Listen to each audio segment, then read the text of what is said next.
ጥያቄ የማቀርብልዎ እኔ በብሔሬ አይደለም። ይህን ጥያቄ ሳቀርብልዎ እርሶም የሚወክሉትን ብሔር በመጥላት አይደለም።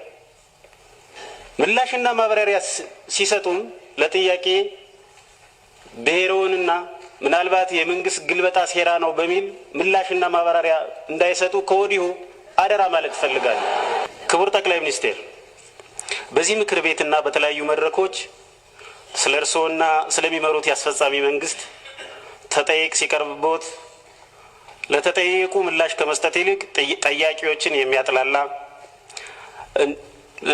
አስተያየት ሲያራምዱ አለፍ ሲልም ተጠይቅ የቀረበቦት የወጡበትን ብሔር በመጥላት እንደሆነ አድርገው ምላሽ ሲሰጡም የቅርብ ትዝታችን ነው። ክቡር ጠቅላይ ሚኒስትር፣ ጥያቄ የማቀርብልዎ እኔ በብሔሬ አይደለም። ይህን ጥያቄ ሳቀርብልዎ እርሶም የሚወክሉትን ብሔር በመጥላት አይደለም።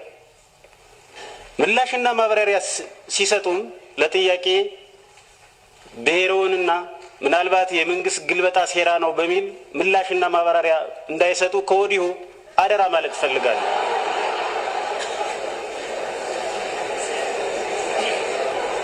አመሰግናለሁ። ወደ ጥያቄ አመራለሁ። የዜጎችን ደህንነትና የሀገርን ሉዓላዊነት መጠበቅ ዝቅተኛ የመንግስት ኃላፊነት ሆኖ ሳለ ዜጎች በማንነታቸው ምክንያት በመንግስት የጸጥታ ኃይሎች ይገደላሉ፣ ይፈናቀላሉ፣ ቤታቸው ይፈርሳል፣ ንብረታቸው ይወድማል። የሀገር ሉዓላዊነትን በሚዳፈር መልኩ የጎረቤት ሀገራት ሰራዊቶች በኢትዮጵያ ሰሜን ምዕራብና ደቡብ ምዕራብ ወሰኖች በርካታ ኪሎ ሜትሮችን ዘልቀው በመግባት ወረራ ፈጽመዋል። ይሄ ቀደም ሲል ከኔ የቀደሙ የተከበሩ የምክር ቤት አባላትም በጥያቄ መልክ ያቀረቡት የኢትዮጵያ ሰብአዊ መብቶች ኮሚሽንም በሪፖርቱ ደጋግሞ በመንግስት የጸጥታ ኃይሎች ስለሚገደሉ ዜጎች ስለሚፈጸሙ የሰብአዊ መብት ወንጀሎች፣ መፈናቀሎች፣ ግድያዎች፣ ቤት መፍረሶች በሪፖርቱ ያቀረበው ነው። አሁን ላይ ባለው ተጨባጭ ሁኔታ የዜጎች ደህንነትና የሀገር ሉዓላዊነት ዋነኛ ስጋት ምንጭ ሆኖ የምናየው እርስዎ የሚመሩት መንግስትን ነው። እርስዎ በአፎ ኢትዮጵያ አትፈርስም ቢሉንም በተግባር ግን ኢትዮጵያና ኢትዮጵያዊነት በመንግስቶ እየተናዱ ነው። የበርካታ ሀገራት መሪዎች መሰል ኃላፊነትን በወጉ ያለመወጣት ጉድለት ሲያሳዩ ህዝብን ይቅርታ ጠይቀው ስልጣናቸውን ሲለቁ ይታያል። በሀገራችንም የቀድሞ ጠቅላይ ሚኒስትር ክቡር ኃይለማርያም ደሳለኝ ተመሳሳይ ህዝባዊ ተጠይቅ ሲቀርብባቸው ስልጣን መልቀቃቸውን እናስታውሳለን። እርስዎም ወደ ስልጣን የመጡት በዚህው ተጠይቅ ምክንያት ነው። እርስዎስ ስልጣንዎን በመልቀቅ የመፍትሄው አካል ለመሆን አላሰቡም ወይ?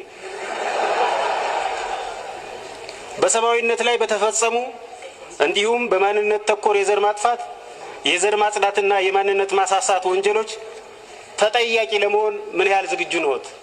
አመሰግናለሁ። የአቶ ክርስቲያን ታደለ ጸጋዬን ያለመከሰስ መብት እንዲነሳ የቀረበውን ጥያቄ በጽሁፍ እንደሚከተለው አቀርባለሁ።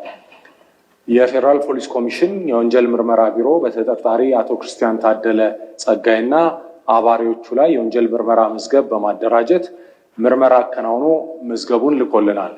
እኛም በምርመራ መዝገቡ የተካተቱ የሰው የሰነድና የቴክኒክ ማስረጃዎችን አገናዝበን መርምረናል። የምርመራ መዝገቡ እንደሚያሳየው ተጠርጣሪው በአማራ ክልል ተደራጅቶ ህገ መንግስታዊ ስርዓትን በኃይል ለመናድ የሚንቀሳቀስ የጸረ ሰላም ኃይል ጋር ትስስር ያለውና ለዚህ ቡድን መመሪያ የሚሰጥ መሆኑን ተረድተናል። ተጠርጣሪው የጸረ ሰላም ኃይል በማደራጀት የውሃ ኃይል በሀገር መከላከያ ሰራዊት ላይ ጥቃት እንዲሰነዝር ትዕዛዝ ሲሰጥ እንደነበረ የቀረቡ ማስረጃዎች ያስረዳሉ።